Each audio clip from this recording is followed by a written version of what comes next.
Today's thought of the day is very much related to why all of us are here, right? So let me ask you, think about the last group you were part of. Maybe it was a WhatsApp group, a college society, a housing colony committee, or even your workplace team. And now be honest. How many messages did you actually read? How many meetings felt meaningful? And how many times did you feel like you truly belonged? For most of us, the answer is uncomfortable. We are part of dozens of groups, yet we feel alone. So we are connected to hundreds of people online, yet we are lonely.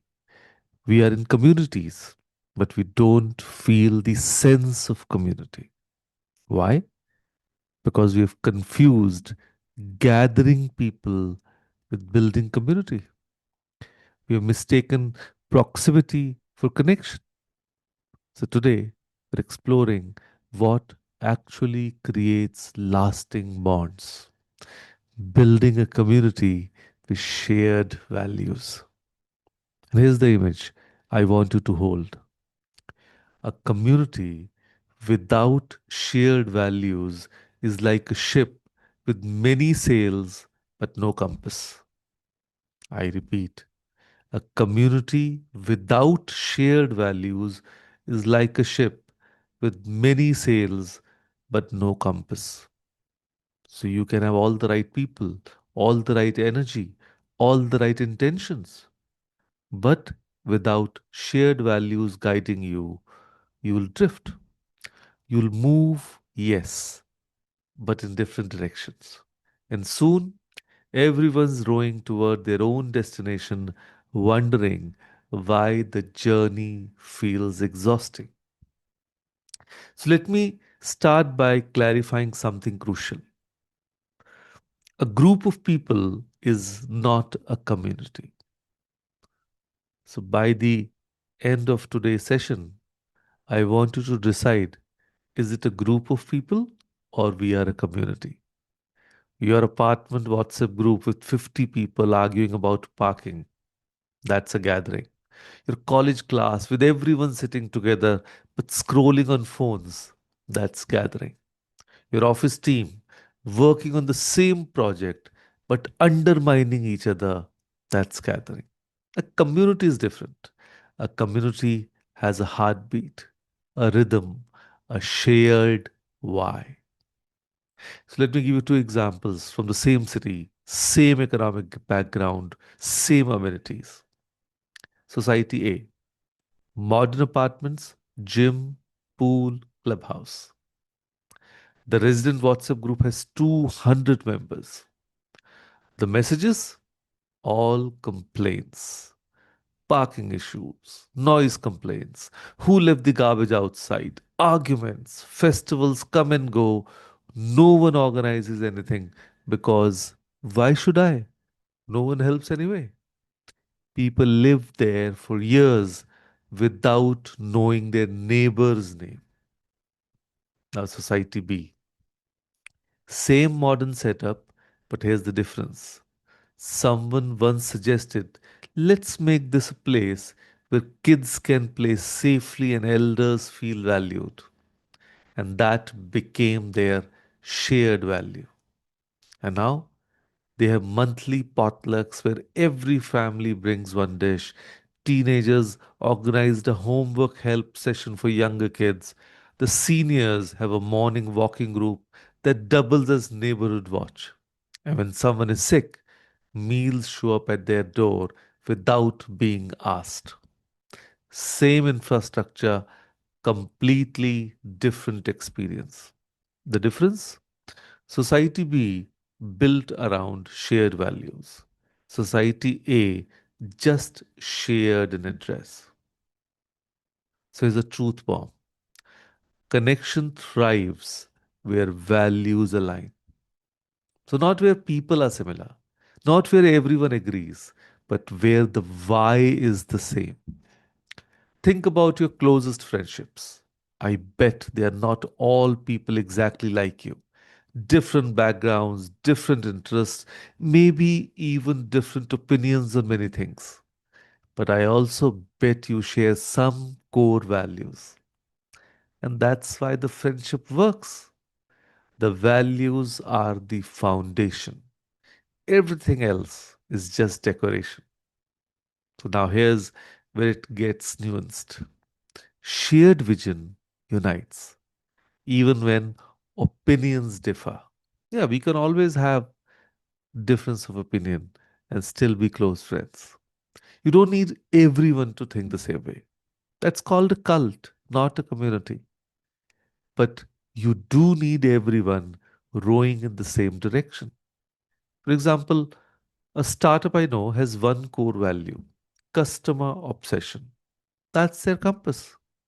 Now, the marketing team and tech team constantly debate how to serve customers better. Different opinions, passionate arguments, sometimes heated discussions, but they never lose sight of the why. So, those debates are productive, not destructive. They're not fighting each other, they are fighting for the shared vision. And contrast this with teams where everyone has a different agenda. One person wants recognition, another wants money, another wants work life balance, another wants innovation. No shared compass, just chaos. Now, if you're wondering what values to build community around, let me suggest three universal pillars.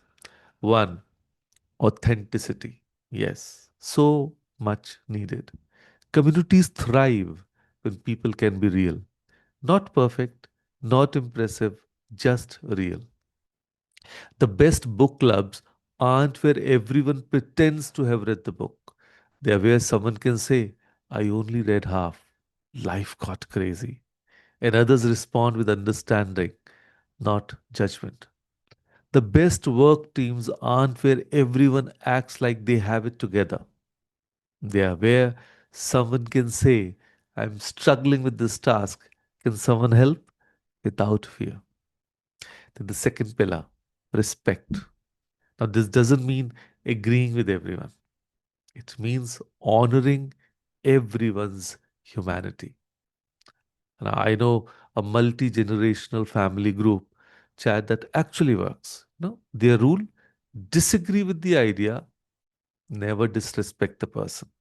So when the 22-year-old nephew and 65-year-old uncle debate politics, it stays civil because respect is non negotiable. And number three, service. The strongest communities are outward facing, not inward obsessed. They ask, how can we contribute? Not what can we get? Think of gurudwaras and the langar system. Everyone, regardless of background, can eat. Everyone, regardless of status, serves. And that's community built on service. And it's lasted for centuries. And here's a crucial point: real communities empower everyone, they don't idolize a few. So if your community revolves around one charismatic leader or one dominant personality, it's not a community, it's a fan club. And when that person leaves or fails, everything collapses. So healthy communities are decentralized. Everyone leads in their own way. Everyone contributes their unique gift. So everyone matters. Everyone belongs. Everyone has a role. So here's the hard truth: most of us consume communities, we don't build them. So we join groups and expect others to create the vibe we want. We complain when it doesn't feel right, but we don't contribute to making it better. So, building community requires initiating conversation, not waiting for others to reach out, showing up consistently, not just when convenient, giving feedback kindly, not just criticizing, celebrating others' wins, not just seeking applause for yours, and creating space for quieter voices, not dominating every conversation. So, is how you know if you're in a values aligned community. You feel energized in spending time with them, not drained. You can be vulnerable without fear of judgment. Success is celebrated, not envied. Conflicts are resolved, not swept under the rug. And growth is encouraged, not threatened. And you are missed when you're absent, not just needed when you are useful. And if these aren't present, you might be in the wrong community or the right gathering of people, but without the shared values to make it a community yet. In India, we've gone from one extreme to another. We had joint families, built in communities with shared values, and of course, the shared drama also. Then we moved to nuclear families, individual apartments, digital connections. We gained independence but lost interconnectedness. We gained privacy but lost the village. And now we are craving for community again. We are trying to build it with old models that don't fit our new realities. The invitation is this: let's build new communities, chosen families, value based circles, intentional connections that honor both our need for individuality and a hunger for belonging. So let's get practical. Here's your assignment, not for a grade, but of course for your life. Take out your phone or a piece of paper right now. I want you to do two things. One, define your compass, meaning write down three core values your ideal community should stand for. Think about it. What matters most to you? What kind of energy do you want to be around? For example, honesty, right? So that means transparency, growth, learning. You can call it compassion or kindness, or anybody can be adventurous too. So, adventure or exploration, right? Creativity, that is innovation. Service, so you want to contribute. Humor, so you have all the joy in the world. And of course, if there's a respect, inclusivity. So, I'm just giving a few examples. You can have your own, any of these or any other else. Three values are your compass. They tell you which communities to join, which to create, and which to leave. So that is part one. Now, moving on to part two. Take one action. Now, here's where most people stop at the thinking stage, but we are not doing that. Choose one action you will take this week to nurture that value in a community you're already part of. As if you say value is your honesty, then your action can be share something real in a group chat. Or if your value is growth, share a resource or learning with someone who would benefit. So that's why. Or if it's service, organize one small helpful thing for your community. Even just sharing useful information. So write it down, commit to it, and do it. Because here's the secret: you don't find your community, you build it one aligned action at a time. And remember, a community without shared values is like a ship with many sails but no compass. You can be surrounded by people, still be lost. The most profound human need isn't just to be around people, it's to be around people who see what you are, value what you value, and walk towards what matters together. And that's community. That's belonging. That's home. And the beautiful part, you don't have to wait for someone else to create it. You can start today with your own three values and your one action. So this week, be intentional about community. Notice where your values align, where they clash. Notice where you feel energized and where you feel depleted.